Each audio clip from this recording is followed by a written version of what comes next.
My name is Eleanor Vance. I'm 36 years old, and I'm a commercial banker at a regional lender in Columbus, Ohio.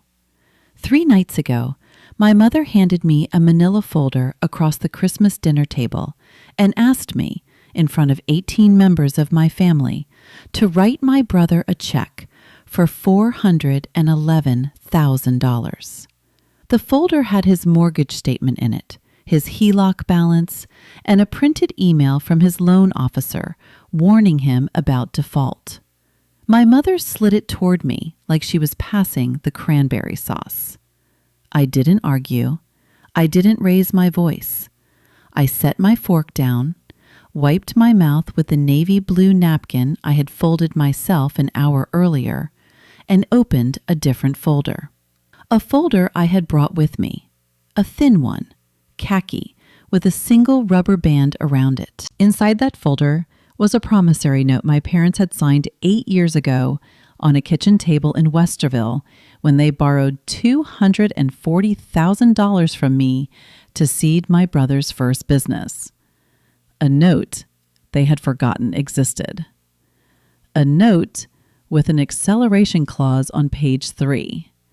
A note that, as of that Christmas Eve, was legally in default. That document was supposed to be buried. My parents assumed it was gone, the way they assumed I would always be the flexible one, the one who could absorb another shortfall, the one who didn't need anything because she had, quote, done so well for herself. Instead, by 9 a.m. on December 26th, my brother's refinance had been pulled, his home equity line had been frozen, and a lawyer named Ronald Halpert had filed a demand letter in Franklin County that made my mother's hand shake so badly she couldn't hold her phone. Before I tell you what was in that folder and what happened when I opened it at that dinner table in front of my aunts and uncles and cousins and the husband I had been married to for 11 years, please take a moment to like and subscribe, but only if you genuinely enjoy these stories. And drop your city and local time in the comments. I love knowing where you're listening from tonight. Now, let me take you back to August of 2017, to the kitchen in Westerville, where my parents first sat across from me and asked me for money they never intended to repay. I grew up the middle child of 3, in a 4-bedroom colonial on a cul-de-sac in Westerville, a suburb north of Columbus. My father, David, was a controller for a mid-sized HVAC manufacturer. My mother, Linda, ran the front office of a dental practice for 29 years. They were the kind of parents who hung the honor roll certificates of all 3 of their children on the refrigerator in equal rows. They also kept a separate magnetic spot on the freezer door for Colin. Colin is my younger brother. He's 33. Since we were children, he has been described in our family as the creative one, the big thinker, the one with the personality. I was described from the age of 9 onward as the sensible one. My older sister Megan was described as the sweet one. You can tell a lot about a family by what they call you instead of what they expect from you. I was 7 years old the first time I heard my mother tell another parent at a swim meet that Colin was going to be a millionaire by the time he was 30. He was 4. He had not yet learned to tie his shoes, but my mother had already mapped the future, and in that future, I was not a millionaire. I was the person who would help Colin become one. I learned to read balance sheets when I was 15. My dad used to bring home the paper copies of his month-end reports, and I would sit at the kitchen table and ask him what every line meant. He explained accrual accounting to me the way other fathers explain the pitching rotation. I loved it. I loved the way the numbers had to balance. I loved that there was a correct answer and an incorrect answer and nothing in between. By 16, I had built a simple personal finance spreadsheet for my own babysitting money. By 19, I was a finance major at Ohio State. By 24, I had passed the CPA exam, though I never worked in public accounting.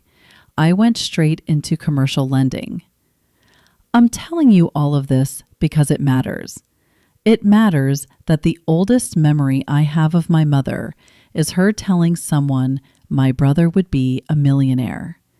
It matters that I learned to read a promissory note before I learned to drive. It matters because my parents knew the day they walked into my apartment in August of 2017 with a manila folder of their own, that I was the only one of their 3 children who would understand exactly what they were asking me to sign. And they came to me anyway. Colin had what my mother called the idea, a subscription box for craft beer enthusiasts. He was 25. He had dropped out of the University of Cincinnati in his 3rd year and spent the 2 years after that working at a tasting room in the short north, which my parents described to anyone who would listen as industry experience. The idea wasn't bad exactly. Subscription boxes were having a moment. The problem was Colin. Colin had never held a position of responsibility. He had never managed a budget. He didn't know the difference between gross margin and net margin. And when I gently asked him once, at a family barbecue, what his projected customer acquisition costs looked like, he laughed at me and said, "Ellie, you sound like such a banker." He said it the way other people say the word parasite. My parents put $70,000 of their own money into Colin's business in the spring of 2017. It was money they had saved in a brokerage account my father had managed conservatively for 25 years. They told me about it at Easter dinner. I didn't say anything. It wasn't my money. It wasn't my business. I was 28 years old, newly engaged to a man named Richard who worked in actuarial science, and I was focused on my own life. By July, Colin had burned through the $70,000. By August, he needed another round. And this is where the story turns. It was a Tuesday night in August. I remember it was a Tuesday because I had gotten home late from a client dinner downtown. I was an assistant vice president by then, working on middle market commercial loans. And I was sitting on my couch eating reheated pad thai when my parents rang my buzzer. Unannounced, at 9:40 p.m. My father was carrying a manila folder. My mother was carrying a tin of lemon bars. "We wanted to talk to you about something important," my mother said, before she had even fully crossed the threshold. "We brought lemon bars." I remember noticing that my father wouldn't meet my eyes. A controller who has spent 30 years reading other people's books can't hide what a proposed transaction looks like on his face. He knew what they were about to ask me, and he knew what it was. My mother talked for 40 minutes. I counted. She walked me through Colin's bridge financing need. She used phrases she had clearly rehearsed.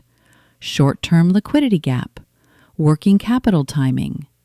I recognized most of them from conversations my father had probably had at his dining room table with her the night before. My father didn't say anything. He stared at the folder on the coffee table between us. The ask was this. Colin needed another $240,000 to make payroll, pay 3 vendors who were threatening to pull product, and fund a Q4 marketing push. My parents had tapped out their brokerage account. They had taken a small second mortgage on the house.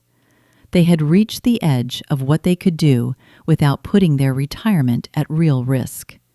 And Colin, according to my mother, was 3 months from profitability. I had been in commercial lending for 4 years at that point. I had written a lot of credit memos for a lot of small businesses. I knew what 3 months from profitability looked like in that sector. From a founder with Colin's experience, with Colin's cost structure, with zero customer lifetime data. It looked like 0 months from bankruptcy. I said, I'm not comfortable giving Colin $240,000. My mother said, we're not asking you to give it to Colin. We're asking you to lend it to us. This is the moment the document comes in. The document you need to remember. My mother pulled a single sheet of paper out of the manila folder. It was a promissory note. She had drafted it herself from an online template. My mother is many things, but she is not a lawyer. The note was 4 pages long. It identified the borrowers as David Vance and Linda Vance, jointly and severally. It identified the lender as Eleanor Vance. It identified the principal as $240,000. It set an interest rate of 4.5% per annum, compounded monthly. It set a maturity date of August 15th, 2024, 7 years from the date of signing. It included a standard acceleration clause on page 3, the kind that any bank-trained officer would have recognized instantly. If the borrowers failed to make any scheduled payment within 30 days of the due date, the entire unpaid principal and accrued interest becomes immediately due and payable at the lender's sole discretion. I read it. I read it twice. I read it a third time. My mother watched me read it with the same expression she used to wear watching me read report cards in middle school. Proud, expectant, slightly impatient, as if I were performing a small parlor trick for her benefit. It's a real loan, Ellie, she said. We're not asking for a gift. We're going to pay you back. I just need you to trust us. I looked at my father. He still wouldn't meet my eyes. I should have said no. I know that now. I knew it then, actually. Every part of my professional training said no. The borrowers had no clear source of repayment outside of Colin's business, and Colin's business was not going to generate the cash flow required to service this note. The underlying collateral, my parents' equity in a house they had already encumbered with a second mortgage, was thin. The interest rate was below market for an unsecured family loan of this size. The maturity was too long. There was no personal guarantee from Colin, who was the actual beneficiary. But I wasn't a bank in that moment. I was a daughter, sitting on her couch at 10 o'clock at night, with a mother who had driven across town to eat lemon bars and ask for help. A mother who, I believed on some level at the time, had never quite looked at me the way she looked at Colin, and who was looking at me now. I signed the note.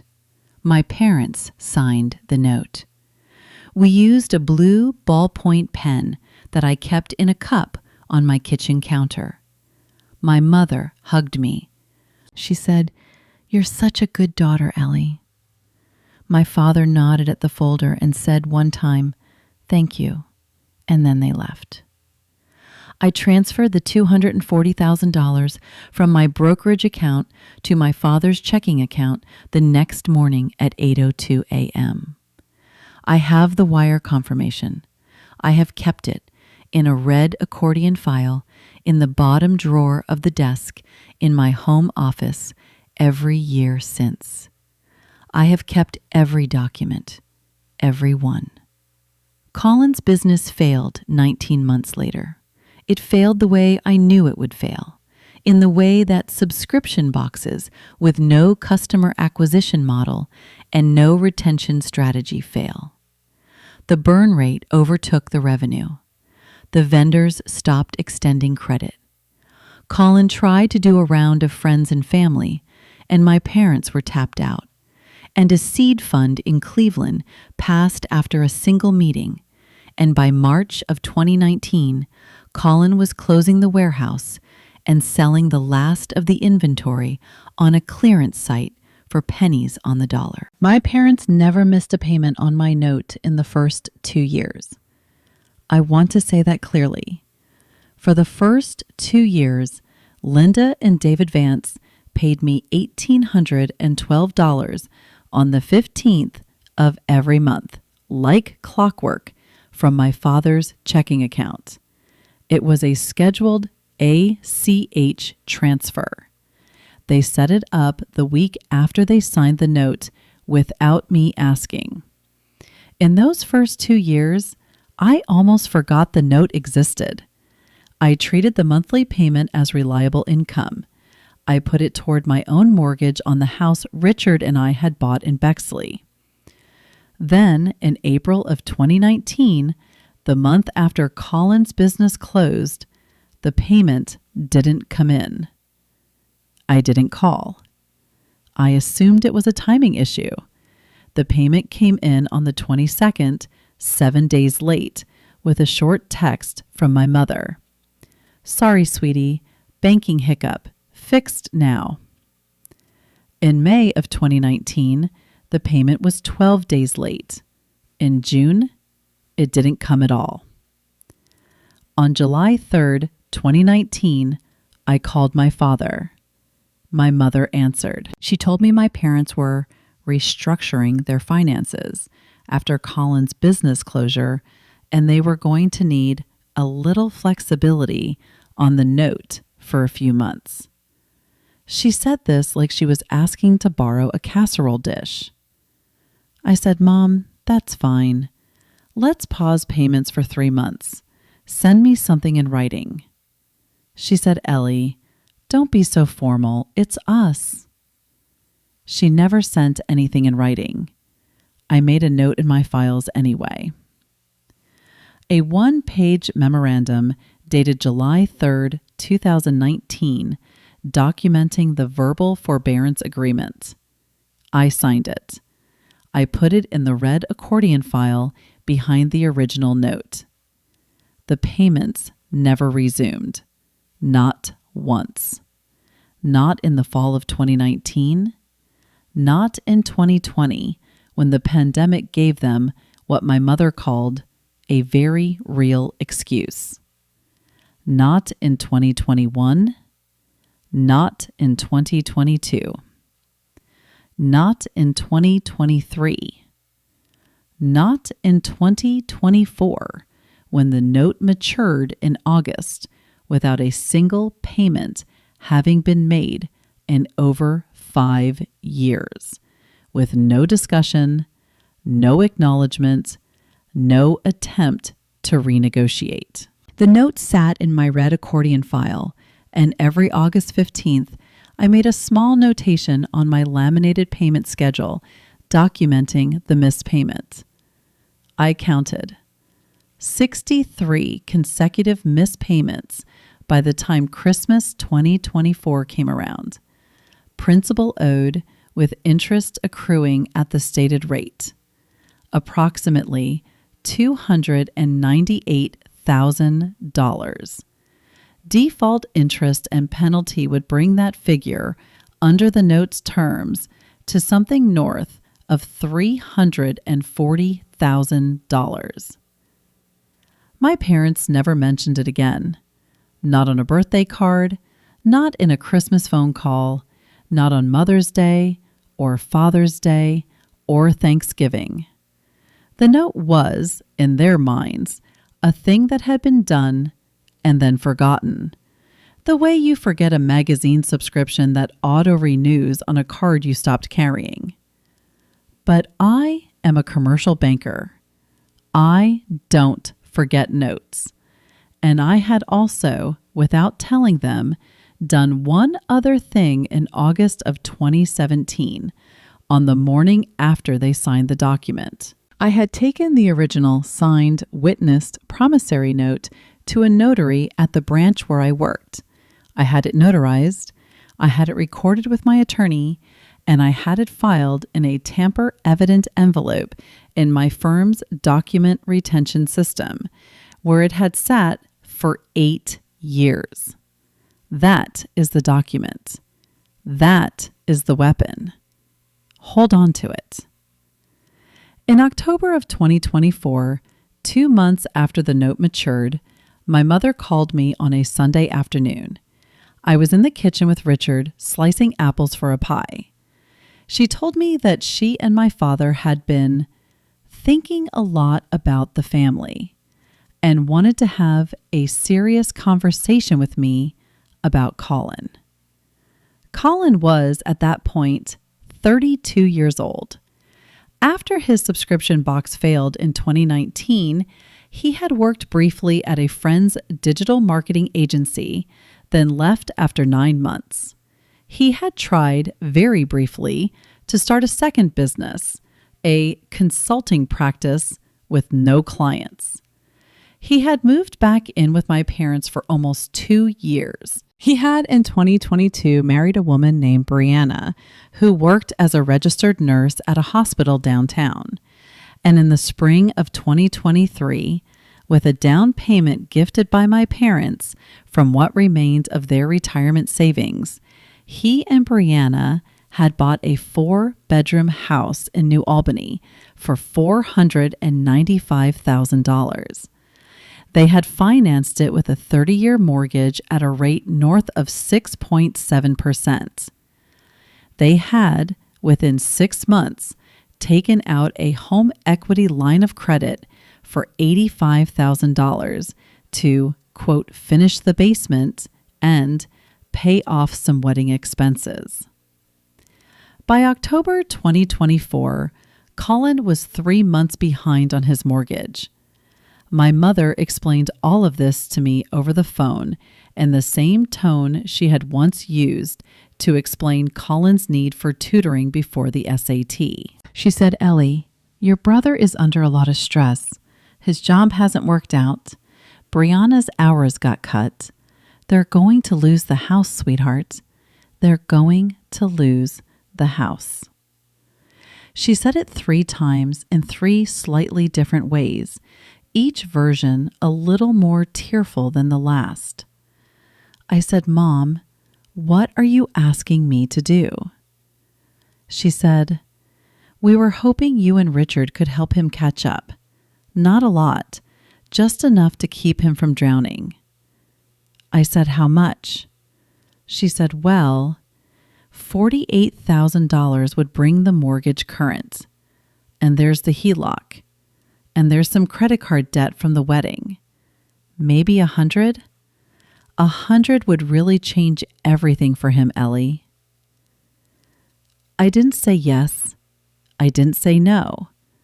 I said I would think about it. I asked her to send me Colin's full financial picture, the mortgage statement, the HELOC balance, any other debts, so I could look at it properly. She said she would. I hung up the phone, and I sat at my kitchen island for a long time, looking at the bowl of sliced apples, not moving. Richard came in from the garage. He saw my face. He said, "What did they want?" I told him. He listened. He leaned against the counter with his arms crossed, and when I finished, he said, "Ellie, do they know you have the note?" I said, "They've forgotten the note exists." He said, "Have they ever acknowledged it even once since Colin's business failed?" I said, "No." He said, "Then you know what kind of conversation this is going to be." Richard is not a dramatic man. He's an actuary. He speaks in probabilities. He had watched me over 7 years absorb the silence from my parents about the money I had loaned them. He had watched me at holidays and at birthdays and at the hospital when my father had his stent put in, sitting with the folder in my head and saying nothing. He had said to me quietly over and over, "Ellie, at some point, you are going to have to decide what you want to do about this. I had never known what I wanted to do about it. I had only known that I was not going to forgive it. I was not the forgiving kind. I was the kind of person who kept a laminated payment schedule in a red accordion file. 2 days after my mother's phone call, my father emailed me Colin's financial information. He sent it in a single PDF. It was titled, with no apparent irony, Colin help.pdf. I opened it at my office. I read every page. Colin's mortgage was, at that moment, 129 days past due. The servicer had sent a notice of default the week before. The HELOC was fully drawn, $85,000. There were 2 credit cards at their limits, totaling $19,000. There was an auto loan on a 3-year-old pickup truck I had never seen him drive. And there was one other line item that made me pause for almost a full minute. A personal loan from Linda and David Vance for $32,000. My parents had loaned Colin another $32,000 in the last 18 months. Money I did not know they had. Money they had taken, I realized, staring at that PDF from somewhere. Somewhere specifically that I needed to understand right then. I closed the PDF. I locked my office door. I called a woman named Gina Pritchard. Gina Pritchard is an attorney. She is a partner at a small firm in Bexley that does estate and contract work. I had met her 3 years earlier when we had worked together on a small business loan for one of her clients. She had struck me as one of the sharpest, driest, most unflappable attorneys I had ever negotiated across a table from. When she had handed me her card at the end of that closing, she had said, "If you ever have something weird, Eleanor, call me. I like weird." I called her that Thursday afternoon at 3:15 p.m. I said, "Gina, I need you to look at something for me. It's personal." She said, "Come in tomorrow morning at 9. Bring whatever paper you have." I brought the red accordion file. I brought the original promissory note, notarized August 16th, 2017. I brought the wire confirmation. I brought the ACH transfer records for the 22 months of payments my parents had made. I brought the laminated payment schedule. I brought the 1-page memorandum documenting the July 3rd, 2019 verbal forbearance. I brought a printout of the Franklin County property records showing my parents' home and the filings related to the second mortgage they had taken out in 2017. I brought the PDF of Colin's financials. I brought a 2-page timeline I had written that morning at 5 a.m., documenting every interaction I could remember about the note from 2017 onward. Gina read everything in silence for 40 minutes. She took notes on a yellow legal pad with a felt-tipped pen. When she finished, she set her pen down. She looked at me over the top of her reading glasses and she said, "Eleanor, this is a clean default." She said it the way a surgeon might say, "This is a clean break." Here is what Gina told me that Friday morning in her conference room with the window overlooking Main Street and the smell of coffee from the deli downstairs. Number 1.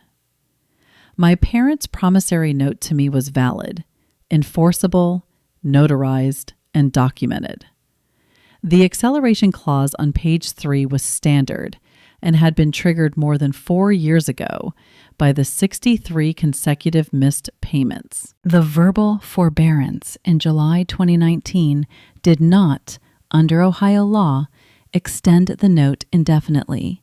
It paused it briefly, and when my parents failed to resume payments after 3 months, the clock simply restarted.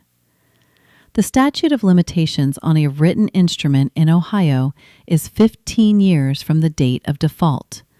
I was well within that window. The note was, quote, ripe for acceleration.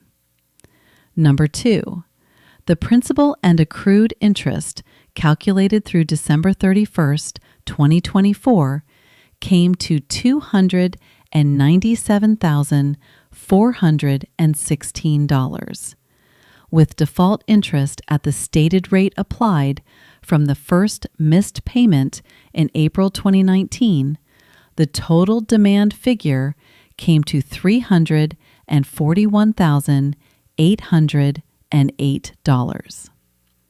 $341,808. I wrote the number down.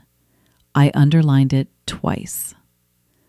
Number 3, my parents' home, the 4-bedroom colonial in Westerville where I had grown up, was, according to the Franklin County Recorder's Office, carrying a primary mortgage balance of approximately $160,000 and a second mortgage of about $51,000.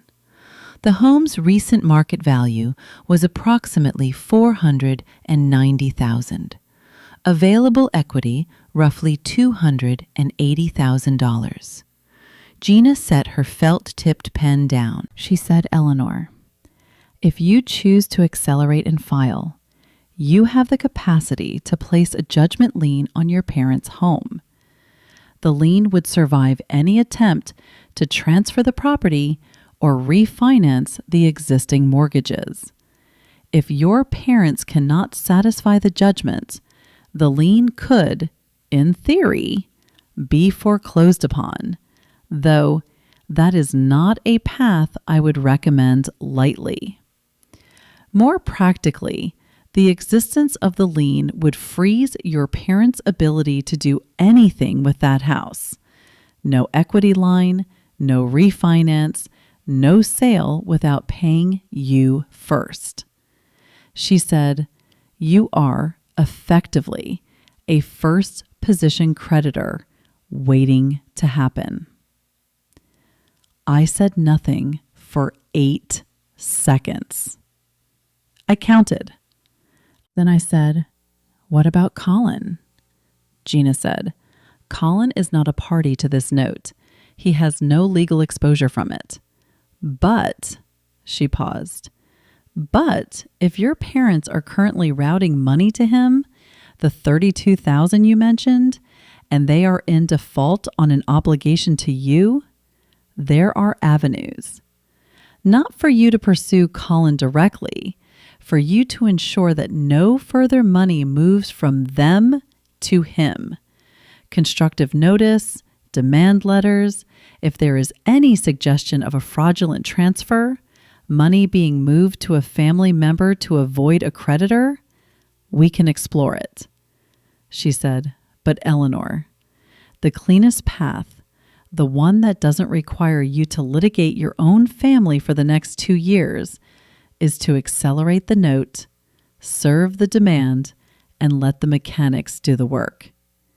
Your parents cannot give your brother money that doesn't exist. If you call the note, they cannot refinance. If they cannot refinance, they cannot bail Colin out. The note is the lever. Everything else is a consequence. I remember the smell of her conference room. I remember the coffee from the deli downstairs. I remember the way her reading glasses sat on the legal pad next to a Post-it note she had scrawled. Collection viable, clean paper. Something in my chest shifted. Not anger, not sadness. Something more like clarity. The feeling I used to get in my underwriting classes when a loan package that had looked complicated revealed itself in one line as simple. I said, Gina, I need you to draft a demand letter. standard acceleration notice, full principal plus accrued interest plus default interest, 10-day cure period, no settlement offer in the initial letter. I want it on letterhead, signed by you, ready to serve. She said, "When do you want to serve it?" I said, "December 26th. She said, "The day after Christmas?" I said, "Yes." She did not ask me why. She wrote the date on her legal pad. She circled it twice. I want to pause here for a second. If you've ever sat across from a family member who was asking you for money they already owed you, money they had forgotten they owed you, and you made the choice, quietly, in that exact moment, to stop being their bank, I see you. That decision is lonelier than it looks. You don't get to explain it to anyone in real time. You just have to sit with it and wait for the moment you can act. Drop a comment below and tell me, have you ever realized in a single second that someone in your family had stopped being your family and started being your debtor? I want to hear about it. And if this story is hitting close to home, hit subscribe, because what happens on Christmas Eve in my parents' dining room is the part I have not told a single person outside of my husband and my attorney. Now let me take you back to November. I did not tell my parents I had retained a lawyer. I did not tell them I had pulled the note out of the file cabinet. I did not tell them I had already had a 1-hour call with Gina's paralegal, walking through the calculation of default interest. I continued, on the surface, to be the flexible daughter, the sensible one, the one who was thinking about Colin's situation. In early November, my mother called me again. She asked if Richard and I had discussed helping Colin. I said, "Mom, it's a lot of money. I want to look at it carefully. I'm going to wait until I have a clearer picture, probably after the holidays." She said, "But Ellie, the bank is going to move on the house before the holidays." I said, "How soon?" She said, "I don't know. Soon. Colin's loan officer, his name is Brendan, keeps calling." This was, I recognized, a calibrated pressure move. The implication was that if I did not commit immediately, Colin's house would be lost and it would be my fault. I did not respond to the pressure. I said, "Mom, I understand. I'll be in touch." I hung up and I called Brendan, Colin's loan officer. I did not identify myself as Colin's sister. I identified myself as Eleanor Vance, commercial banker at my institution, calling to confirm details of a residential mortgage under review for a family accommodation. I asked the questions I knew how to ask.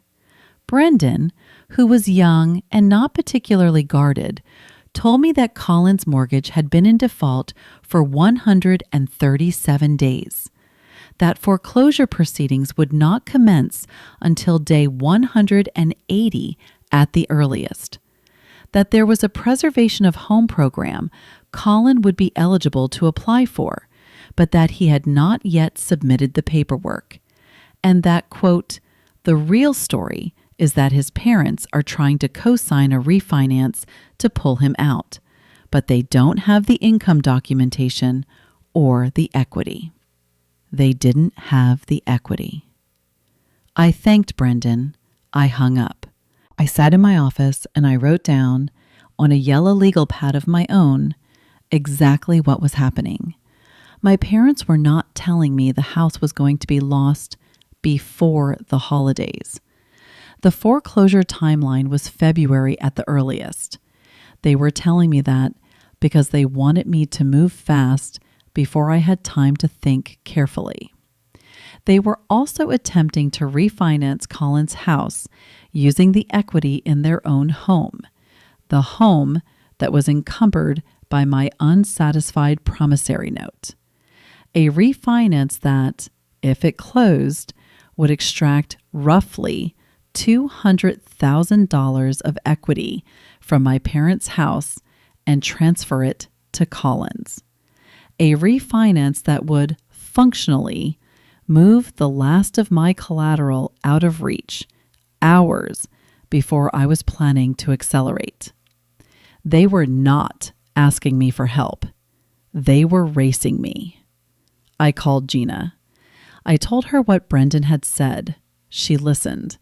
She said, Eleanor, we need to move faster than December 26th. We need to file a notice of lease pendens on your parents' home the morning after you serve the demand. That way, any refinance underwriter looking at the title pulls a hit. The refinance does not close. The bank's counsel sends it to work out, and your parents find out that their equity functionally belongs to you. I said, do it. She said, also, Eleanor, I want to ask you something, and you don't have to answer now. What do you want the outcome to be? Do you want the money? Do you want to be paid back? Or do you want something else? I said, Gina, I want my parents to understand that I am not their bank. I want them to understand that in a way they cannot pretend to forget. And I want my brother to buy his own house with his own money or not at all. She said, then I know how to write the letter. For the next 6 weeks, I lived a double life. By day, I was Eleanor Vance, AVP at my bank, working on the Q4 pipeline. By night, I was Eleanor Vance, creditor, reviewing Gina's drafts. We went through 4 iterations of the demand letter. We prepared the list pendens filing. We drafted a short 1-paragraph constructive notice to Collins' mortgage servicer, informing them of a pending senior obligation against the collateral property, a courtesy that was not legally required, but would, Gina told me, stop Collins' refinance cold the moment it hit the underwriter's desk. We built a timeline. We built a checklist. I printed everything and put it in a new, clean, khaki folder that I began carrying in my work bag every day. In that same 6-week period, my mother called me 11 times. I wrote down every call. I am a banker. I document things. Each call followed a similar pattern. She would open with pleasantries, ask about Richard, ask about work. She would mention that Colin was really struggling. She would mention that the loan officer was pressuring him. She would ask, in increasingly direct ways, whether Richard and I had made a decision. In the 7th call on November 22nd, she cried. I said, Mom, I hear you. I want to come over for Christmas Eve. Let's talk about this as a family. She said, your father and I have been talking and we think the whole family should be together. Everyone. Megan, the aunts, the uncles. We want it to be a unified thing. For Colin. I said, what does that mean? She said, it means we want everyone to know how much he needs them right now, how much we all need to come together. I said, Mom, are you planning to ask me for the money in front of the whole family? There was a pause. I counted. 4 seconds. She said, Ellie, don't be dramatic. We just want everyone to be together. I said, okay, Mom. I hung up. I sat at my desk. I opened the khaki folder. I made a new entry on the timeline. It read, November 22nd, confirmation of plan to leverage full family attendance as social pressure on E to fund C's mortgage. Approximate attendance, 18 per mom's invite list. Location, parents' home, Westerville. Date, December 24th, 6:30 p.m. arrival, dinner, 7 p.m. I called Gina. I told her what my mother had said. I told her that I wanted to bring the note itself, the original notarized document. I told her I wanted the demand letter with her firm's signature in my bag, ready to hand deliver. I told her I wanted a certified copy of the list pendens pre-filed, time-stamped for December 26th, 8:02 a.m., 8 years to the minute after my wire to my parents had cleared. She said, "Eleanor, that's precise." I said, "It's supposed to be." She said, "What do you need from me that night?" I said, "I need you to be on call from 7 p.m. to midnight. I will call you if I need you. I will have your cell phone number memorized." She said, "I'll be home. I'll have my phone." I said, "Thank you, Gina." She said, "Eleanor, one more thing. Are you bringing anyone? A witness?" I said, "My husband." She said, "Good. Bring him. Let him see it. You don't want to carry this alone." I spent the week before Christmas organizing the folder. Richard watched me do it at our kitchen island on December 20th. He poured himself a glass of scotch. He watched me laminate one more page of the payment schedule. He watched me organize the exhibits in tabs. Tab 1, the note. Tab 2, the wire confirmation. Tab 3, the ACH payment history. Tab 4, the default memorandum. Tab 5, the demand letter from Gina, signed in a sealed white envelope addressed to my parents. Tab 6, a one-page summary I had prepared myself with a calculation of principal, interest, and default interest broken out by year. Richard said, "Ellie, you know you don't have to do this in front of 18 people." I said, "I know." He said, "You could do it in January, just you and them, in their living room." I said, "I could." He said, "But you're not going to." I said, "No, because for 8 years, Richard, they have made decisions about our money, mine, ours, in front of everyone in that family. They have told Colin's story at every Thanksgiving. They have told my sister Megan about Colin's bridge financing. They have told the aunts in our family about Colin's new business, Colin's new wife, Colin's new house. And in 8 years, not one of those people, not one, has ever asked me how I feel about any of it. They have decided publicly that my role in this family is to make Colin's decisions look affordable. I am going to decline that role in the same room where they have assigned it." Richard looked at me for a long moment. He didn't argue. He said, "Okay." Then he said, "I'll be right next to you." I said, "I know." I slept well that night, better than I had slept in 8 years. Right now, I want you to picture the situation I was walking into on December 24th. I had a folder in my bag. I had an attorney on call. I had a lease pendens pre-drafted, time-stamped to file at 8:02 a.m. on December 26th.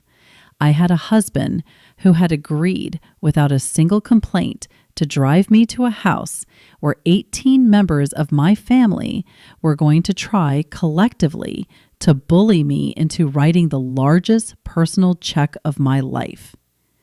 If you have ever sat at a family dinner knowing something the rest of the room did not know, waiting for the right moment to say it, would you have said it? Would you have stayed calm?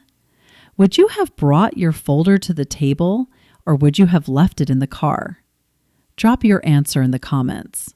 And hit that like button if you want to see exactly what my mother did when I finally set my folder down next to her centerpiece. Here we go. We arrived at 6:47 p.m. on December 24th, 2024. Richard parked our black sedan along the curb 3 houses down because my parents' driveway was already full. I recognized every car. My father's Buick, Megan and her husband Paul's Subaru, my Uncle Dale's truck, the gray one, with the bumper sticker from his veterans post, my Aunt Marie's silver Lexus, Colin's pickup, Brianna's Honda, a minivan I did not recognize, my cousin Taylor, I would learn later, with her 3 children, another sedan that belonged to my Aunt Elaine, who had driven in from Cleveland. The house was lit up the way my mother always lit the house for Christmas Eve. White icicle lights along the gutters, a wreath on the front door with red velvet ribbon, electric candles in every front window. She had been doing it the same way since I was 6 years old. I stood on the sidewalk for a moment before we went in. I looked up at the house. I noticed the second mortgage sticker still on the doorframe, the small adhesive strip left behind years ago by the refinance company when they did the appraisal in 2017. I noticed the crack in the concrete step I had tripped on at age 11. I noticed the way the porch light flickered, the way it had flickered my whole life. Richard put his hand on my lower back. He said, "Ready?" I said yes. My bag was on my shoulder. The folder was inside it. The demand letter was sealed. The note was sealed. Gina's phone number was memorized. My own hands were steady. I knocked on the door. My mother opened it.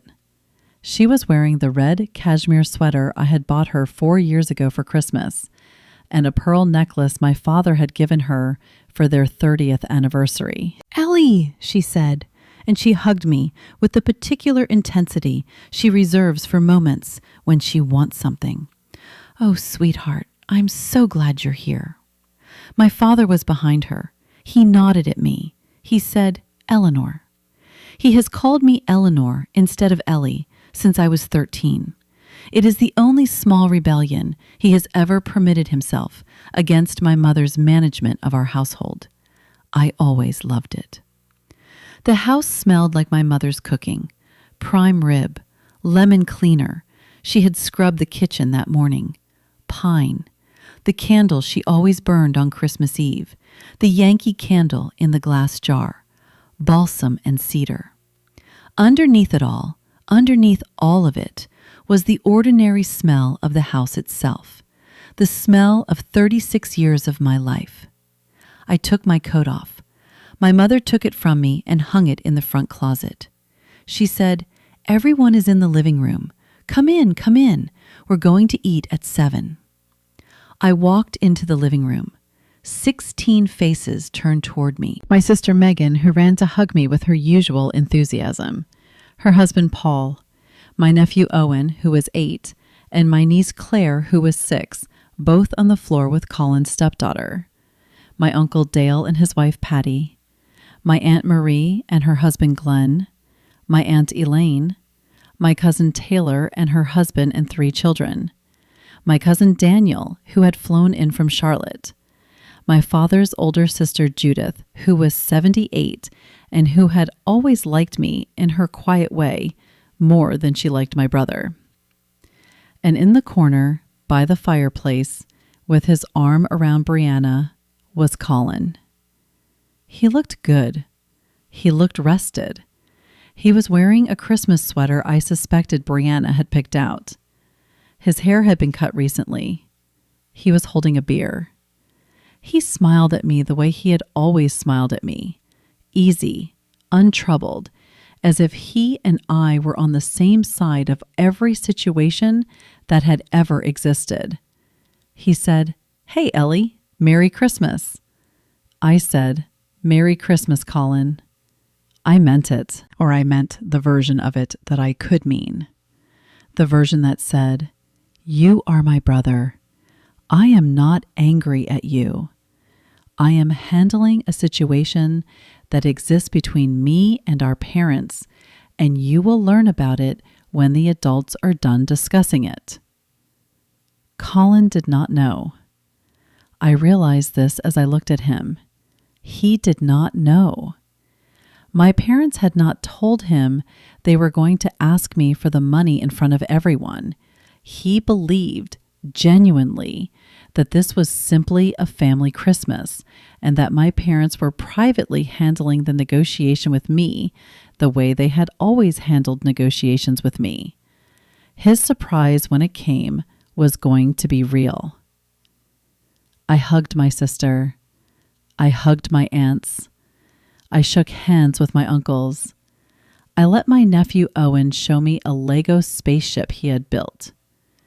Richard settled into a corner armchair with my Uncle Glenn and started, with his usual skill, a detailed conversation about the Buckeyes bowl prospects. My mother clapped her hands at 7:02. She said, "Everybody to the table. Dinner is ready." The dining room table is a walnut table my parents bought in 1992. It extends to seat 12. They had added 2 folding tables at either end to make it 18. My mother had set every place with her wedding china, ivory with a gold rim, and the good silver from the drawer in the sideboard she kept locked most of the year. I was seated on the long side of the table between Richard and my Aunt Judith. My mother sat at the head, my father sat at the foot. Colin sat across from me, between Brianna and my sister Megan. The children were at the folding table at Colin's end, giggling. The first 10 minutes were ordinary. My father said grace, the same grace he had said since I was small, the one he read from a laminated card he kept in the sideboard drawer because he could never quite remember it. He blessed the food. He blessed the family. He added at the end a small line he had added every Christmas Eve for 6 years. "And we remember those who are not with us," which meant his mother, my grandmother Ruth, who had died of pneumonia in 2018, and whose name my father still could not say out loud without his voice shaking. Food was passed. Prime rib, mashed potatoes, creamed corn, roasted carrots, dinner rolls, cranberry sauce from a can because my grandmother Ruth had always made it from a can, and my father insisted. My Aunt Elaine talked about her recent cruise. My cousin Daniel talked about his new apartment in Charlotte. My Uncle Dale told a story about a hunting trip. My sister Megan talked about Owen's robotics team. Colin did not say much. Brianna did not say much. I noticed that. I noticed also that my mother kept glancing at my father. Small, quick glances. Then at me, then at my father again. She was waiting for something, rehearsing. I have been her daughter for 36 years. I know every micro expression on her face. At 7:34 p.m., during a lull, my mother tapped her fork lightly against the side of her wineglass. She said, "Before dessert, everyone, I want to say something." The table went quiet. Even the children at the folding table looked up. My mother stood. "As you all know," she said, "this year has been a really difficult year for our family. Some of you know that Colin and Brianna have been going through a very hard time financially.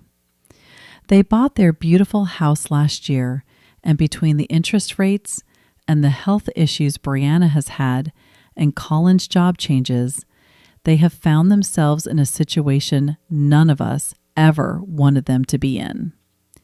She paused. She looked at Colin. Colin was looking down at his plate. Brianna was looking at my mother. And David and I, my mother continued, have done everything we possibly can to help them. We helped with the down payment. We helped last spring when they needed help with the HELOC. We have emptied everything we have. We are at the end of our ability to help them on our own. She paused again. And so, as a family, as this whole family, together, we have to come together now and decide what we are going to do, because this is not just Colin's problem. This is our family's problem. We are going to lose that house if we don't come together. There was a silence. My Aunt Marie cleared her throat. My Uncle Dale was staring at his plate. My cousin Taylor had an expression on her face I would try for months afterward to describe to Richard, a kind of embarrassed stillness, like someone had done something improper and she did not know where to put her eyes. My mother turned slightly toward me. "Ellie," she said, "sweetheart, you and Richard have been so blessed. You have your careers. You have your beautiful house in Bexley. You don't have children, which is a choice we respect. And you have always been such a loving sister to Colin." She took a breath. "We're asking you, your father and I are asking you, in front of everyone who loves you, to help Colin and Brianna keep their home. The amount is $411,000.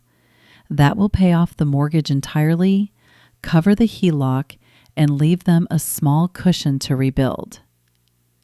$411,000.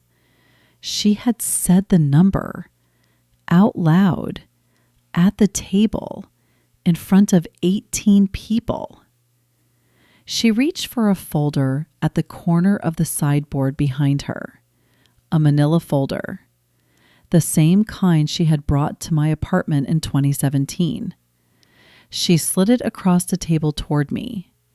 It slid past the cranberry sauce. It stopped in front of my plate. "It's all there, Ellie," she said. "Everything. The mortgage statement, the HELOC, we've worked it all out." The table was silent. 18 people. No one was eating. Richard's hand was on my knee under the table. My Aunt Judith, next to me, was staring directly at my mother with an expression I had never seen on her face before. It looked like anger, or something older and harder than anger. It looked like a woman who had been waiting 78 years for something and was watching it finally arrive. Colin, across the table, looked up at my mother. He said, "Mom, wait. You didn't... We said..." My mother didn't look at him. She was looking at me. I did not scream. I did not cry. I did not move for 8 seconds. I counted. I set my fork down. I wiped my mouth with a navy blue napkin I had folded myself. I said, "Mom, may I speak?" She said, "Of course, sweetheart, of course." She sat down. She folded her hands in her lap, the way she had folded them at my college graduation, the way she had folded them at my wedding, the way she folded them whenever she was preparing to receive something she believed was owed to her. I reached down into my bag. I pulled out my folder, the khaki one, the one with the rubber band. I placed it on the table next to her manila folder, with my hand resting on top of it. I said, "Before I respond, I want to share some information with the family, since Mom has decided that this is a family conversation. I think it's important for everyone to have the same information I have." My mother's face did not change. Yet. She was still inside her plan. She believed still that I was going to accept the manila folder or negotiate with her about the number, or tearfully ask for a week to think it over. I said, In August of 2017, my parents came to my apartment in the evening and asked me to lend them $240,000 to invest in Colin's first business. A change at the table, something small. My Uncle Dale looked up. My Aunt Marie's eyebrows moved. Dad? Mom? I said, still calm. Would you like to confirm that? My father said in a quiet voice, yes. My mother said, Ellie, this is not the... I said, Mom, let me finish. Everyone has been patient with your statement. Please allow me mine. She stopped. Her lips stayed slightly parted. I said, my parents and I signed a promissory note on August 15th, 2017. $240,000 in principal, 4.5% interest per annum compounded monthly. Monthly payments, 7-year maturity, standard acceleration clause. I opened the folder. I pulled out tab 1, the original notarized note. I set it on the table, facing my parents. I did not slide it. I placed it. I said my parents made 22 monthly payments to me, on schedule, from September of 2017 through February of 2019. The total amount paid against principal and interest over that period was $39,864.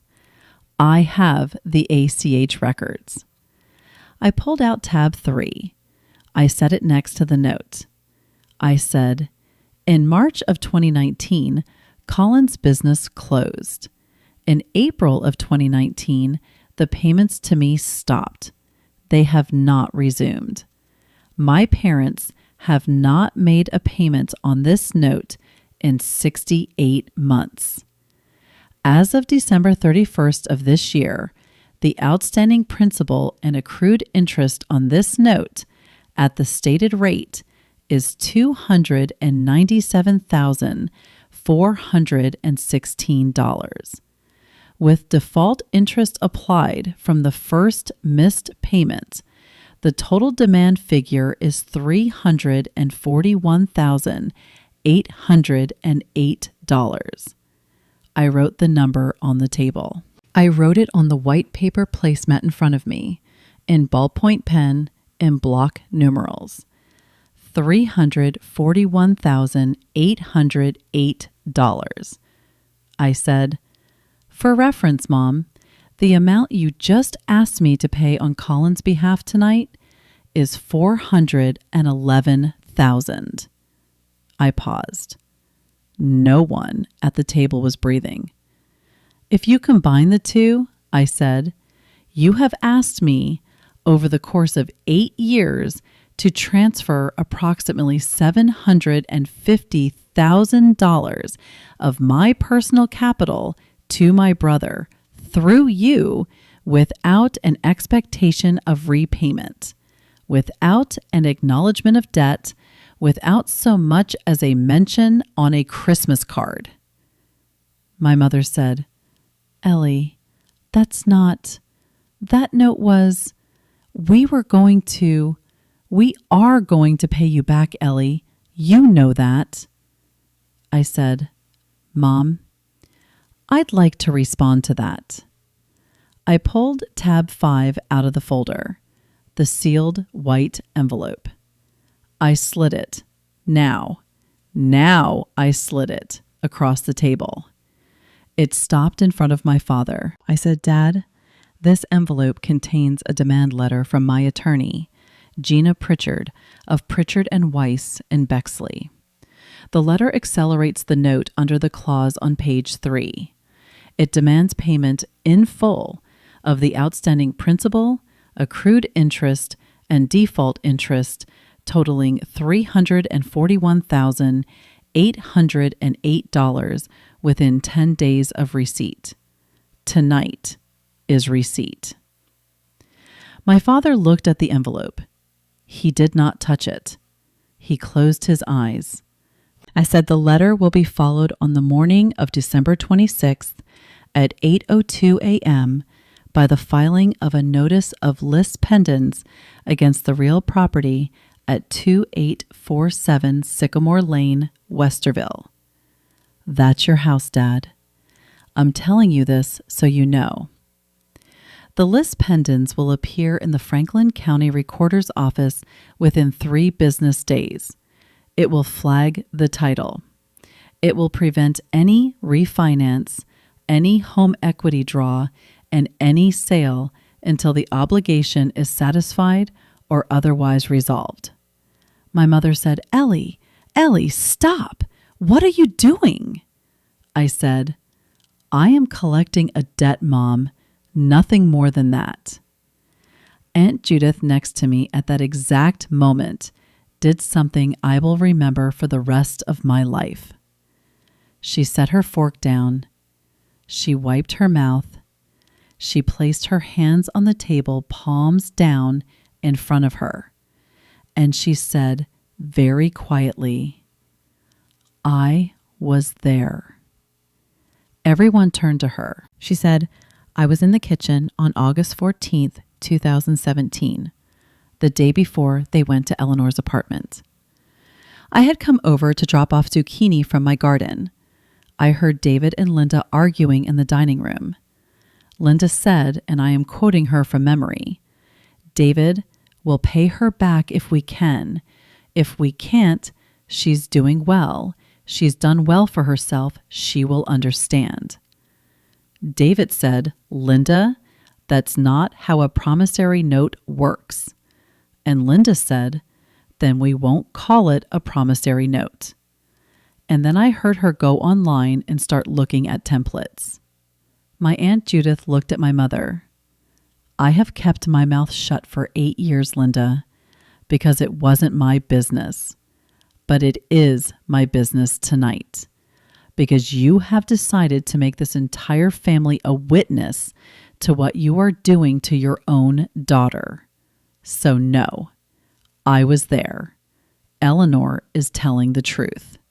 And you knew exactly what you were doing when you signed that paper. The silence in that room. The silence. My mother sat back in her chair. Her face had gone an unusual color. Not red, gray. My father did not open his eyes. My sister Megan, across the table, had tears running down her face and was not making any noise.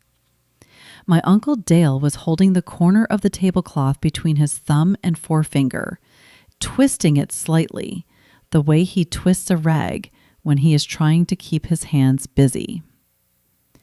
Colin stood up. He said, What the? Mom, what did you really take money from Ellie for my business? You told me that was from your 401k. You told me that 1,000,000 times. You told me it was from Dad's 401k. My mother said, Colin, sit down. Colin said, No, Mom. What the hell did you do? He looked at me. There was something new in his face, something that, in 36 years, I had never seen in my brother's face when he looked at me.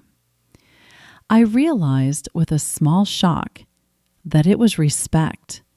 He said, Ellie, how long have you known she was going to do this tonight? I said, since November 22nd. He said, and how long have you had that? He pointed at the folder. I said, 8 years and 4 months. He sat down. He put his head in his hands. Brianna next to him was looking at my mother with an expression that suggested she was mentally recalculating the last 2 years of her marriage. My mother tried twice to recover. Once she said, Ellie, if you just let us explain. I said, Mom, There is nothing to explain. The note is valid. You signed it. I notarized it. You defaulted. I'm collecting. The second time she said, "Are you really going to do this to your family? At Christmas?" I said, "Mom, you invited 18 people to dinner tonight, specifically so you could ask me for $411,000 in front of them, knowing I would be too embarrassed to refuse. I was not going to leave tonight without responding to that in the same room. You chose the room. I did not." She opened her mouth. She closed it. My father opened his eyes. He looked at me across the table. He said, "Eleanor?" I said, "Yes, Dad." He said, "I'm sorry." That was all he said, but the way he said it, the way his voice cracked on the second word, I will keep. I will keep that for the rest of my life. I said, "I know, Dad. I know you've always known." He nodded, one small nod. He did not look at my mother. I stood up. Richard stood up with me. I picked up the folder. I left the demand letter in front of my father, exactly where I had slid it. I said, "Merry Christmas, everyone. Dinner was wonderful, Mom. I'll be in touch with Dad through Gina." I walked out of that dining room without another word. I did not cry in the hallway. I did not cry in the foyer. I did not cry at the coat closet. I pulled my coat off the hanger. I put it on. I walked out the front door. I walked down the driveway, and I got into the passenger seat of the black sedan Richard had parked 3 houses down. I sat there for a long moment with my hands in my lap. Richard got in. He closed his door. He looked at me. I said, "Did that really just happen?" He said, "Yes, Ellie, it really just happened." And then, at last, I cried. Just for a minute. Not from grief. From something harder to name. Something that had been held in my chest for 8 years. Something that had been held, maybe, since I was 7 years old at a swim meet, listening to my mother tell another parent that my brother was going to be a millionaire. It went out of me. I wiped my face with the back of my hand. I looked out the windshield at my parents' icicle lights. I said, "Let's go home." Richard put the car in drive. I called Gina at 7:02 a.m. on December 26th. She answered on the second ring. I said, "It's done. File it." The list pendens was filed at the Franklin County Recorder's Office at 8:02 a.m. My parents, I would learn later, were still asleep when it hit the system. By 9 a.m., the consequences had begun. The first thing that happened, the thing I did not plan and could not have planned, was that Colin's loan officer, Brendan, received an automated alert at 9:17 a.m. The refinance package my parents had submitted on Colin's behalf, co-signing with the equity of their Westerville home, had been flagged. There was a cloud on the title. The cloud was my filing. The refinance, which had been 3 days from closing, was pulled by the underwriter and sent to the workout desk. Brendan called Colin at 10:04 a.m. and told him that the refinance was, quote, "not going to be able to proceed at this time." By 10:30, Colin had called my mother. By 10:45, my mother had called me 9 times. By 11, she had left 3 voicemails. I did not answer any of them. I listened to the third one. She was crying. She was asking me to call off my attorney. She was saying that my father had not slept and that she was, quote, "very worried about him." I did not call her back. I forwarded the voicemail to Gina and I went on with my day. That was the first consequence. Here is the rest. The second consequence, Colin's mortgage servicer, having received Gina's constructive notice letter on December 26th, moved Colin's file from standard collections to an internal review queue. The preservation of home program Colin had been eligible for was placed on a 60-day hold pending documentation of household finances, including any support being received from co-signers or family members. Colin could not, at that point, truthfully document any family support. The program application was, functionally, suspended. The third consequence. On December 27th, my father's bank, a large national institution where my parents had kept their checking account for 22 years, was served with a copy of the demand letter. An internal compliance officer flagged the account for elevated review. The automatic payment my parents had been making monthly to Colin for the last 18 months, the $32,000 personal loan, was suspended pending confirmation that the transfer was not a constructive, fraudulent transfer. Colin stopped receiving my parents' payments. The fourth consequence. On December 28th, a title insurance company that had been preparing to issue a policy on Colin's refinance withdrew their quote and marked the file as uninsurable until further notice. This became part of Colin's public mortgage record. The fifth consequence.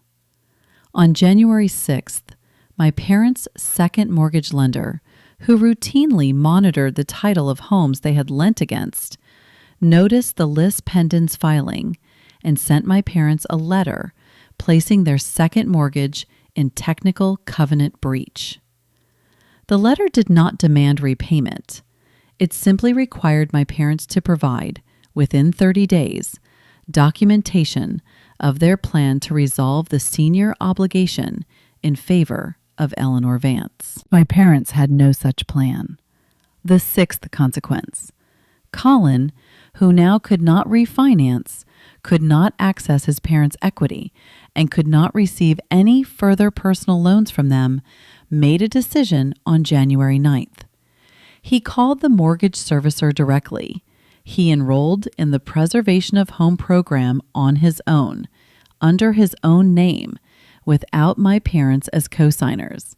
He submitted a hardship affidavit. He accepted a 3-month forbearance and a loan modification. The modification added $52,000 to the back end of his mortgage and extended the term. His monthly payment came down. He kept his house. He kept it for the first time in his adult life by signing his own name on his own paperwork. He called me on January 12th to tell me. He said, "Ellie, I did the program. I did it myself." I said, "Colin, I'm proud of you." He said, "I'm sorry about everything. I didn't know. I swear to God, I didn't know." I said, "I know you didn't. Mom and Dad were very careful about that." He said, "Are you going to foreclose on their house?" I said, "No. I'm going to negotiate a structured settlement. Dad is going to sell the house. The equity will satisfy most of the note. I will forgive the balance. They will downsize, and the remainder of my parents' retirement will belong to them. Not to you, not to me. That's what I want." He said, Ellie, that's more than fair." I said, "Yes, it is. It's what happens when paper matters. You get fairness." My parents sold the Westerville house in March of 2025. It closed at $478,000. After the primary mortgage, the second mortgage, closing costs, and my note, they walked away with roughly $45,000 and a 1-bedroom condominium they bought in Worthington. My father called me on the day of the closing. He said, "Eleanor, I want to say something." I said, "Okay, Dad." He said, "I knew. I knew from the day we signed the note that we did not have the ability to pay it back. I knew your mother would never talk about it again. I let it happen. I let every one of the 68 missed payments happen. I was the controller of a company for 31 years. I knew what a default looked like. And I sat in my chair and I watched it happen to my own daughter, and I didn't say a word. He said, "I've been a coward, Eleanor. I have always been a coward. I am so sorry." I said, "Dad, I know. It's over now." He said, "Are you going to forgive me?" I said, "Eventually, probably. Not today. I'm not there today. I'll tell you when I am." He said, "Thank you for being honest. That's more than I deserve." I said, "Dad, I love you." He said, "I love you too, Eleanor. I am so proud of you. I should have said that 40 years ago. I'm saying it now." I put the phone down. I sat in my office for a long time, looking out the window, not moving. My mother and I have not spoken since Christmas Eve. She has sent me 2 letters. The first one in February was 4 pages long and was, in effect, a restatement of every reason I had been the wrong daughter for 36 years. I read it once. I put it in the red accordion file. The second one in April was 1 page. It said, "Ellie, I think I have been very wrong. I don't know how to fix it. I love you, Mom." I have not responded to either letter. I might respond to the second one day. I don't know yet. I am not in a hurry. The difference between then and now is that I am allowed not to be in a hurry. I used to feel, every time my mother said my name, that I had to move at the speed of her emergency. I do not feel that anymore. My sister Megan called me on the day after Christmas. She had left my parents' house at 9 p.m. that night with Owen and Claire and Paul and had driven home to Delaware, Ohio, in silence. She told me she had not slept. She told me she had known, in the back of her head, for years, that something was wrong with the way our parents talked about Colin's finances, and she had chosen, every time, not to ask. She apologized. She said she had been a bad sister. She said she did not deserve my forgiveness. She said she was going to try to be better. I told Megan the truth, which is that I had never felt unloved by her. I told her I had only ever felt invisible in our parents' house, not in hers. I told her I wanted to have breakfast with her, just the 2 of us, every month for the rest of our lives. She cried. She said yes. We have not missed a breakfast since. My Aunt Judith called me on December 27th. She said, "Eleanor, I have been waiting 8 years to say what I said at that table. I am so sorry it took me that long. I was a coward too." I told her she was not a coward. I told her she was the reason I could walk out of that room with my head up. She said, "No, Eleanor, you were the reason." It is now April 19th, 2026. 16 months since Christmas Eve. I was promoted in May of 2025. I am now a senior vice president leading the middle market lending team for my region. I have 17 officers reporting to me. The promotion came with a compensation package that exceeded, in its first year alone, the full amount my parents had owed me on the note. I did not take this as vindication. I took it as arithmetic. The work I had been doing for years was finally visible to the people who could pay me for it. That is all a promotion is. That is all anything is. Richard and I sold the Bexley house in September and bought a larger one in Clintonville, with a small office for me and a library for him. The office has a window that looks out over a Japanese maple. The red accordion file lives in the bottom drawer of the new desk. I do not open it anymore. It is there because it should be there, not because I need it. Colin and I have breakfast once a month, like Megan and I do. He has a job now, an actual job, working in sales for a local software company. He and Brianna had a daughter in November. Her name is Ruth, after our grandmother. Colin asked me to be her godmother. I said yes, with tears in my eyes, for the second time in 16 months. My father visits me every second Saturday. He brings coffee. We talk about baseball. We do not talk yet about the note. He has told me twice that he is in therapy for the first time in his life. He is 71 years old. He has told me once that it is the hardest work he has ever done. I believe him. My mother remains a person I love and do not trust. Those two feelings, I have learned, can coexist in the same room for as long as they need to. I am in no hurry to resolve them. Here is what I want to say to you, if you have stayed with me this long. If someone in your family has decided that your role is to absorb the cost of their decisions, they have made that decision without your consent. You are allowed to withdraw your consent. You do not have to withdraw it loudly. You do not have to withdraw it with a speech. You can withdraw it with a folder, with a notarized document that you kept in a drawer for 8 years, waiting, because one day you knew you would need it. Paper is not cold. Paper is the opposite of cold. Paper is what you use when you love yourself enough to leave evidence of your own life, to have a record.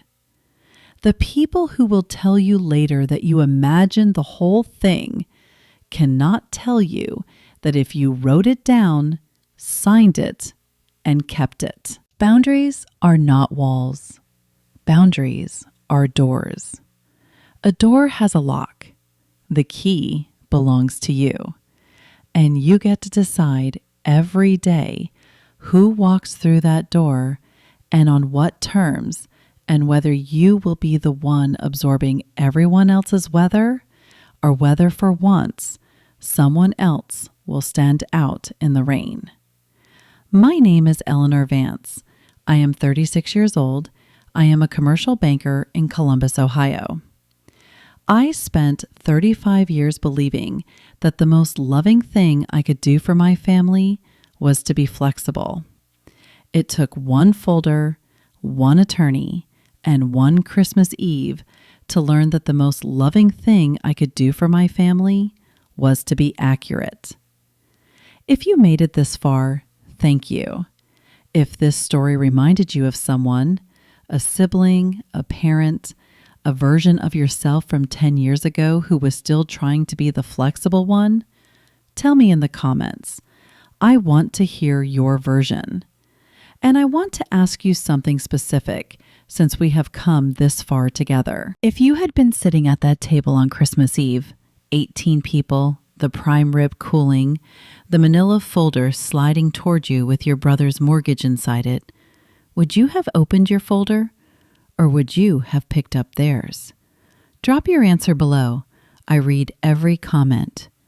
And if you want more stories like this one, you know where to find me. Stay warm, stay accurate. I'll see you in the next one.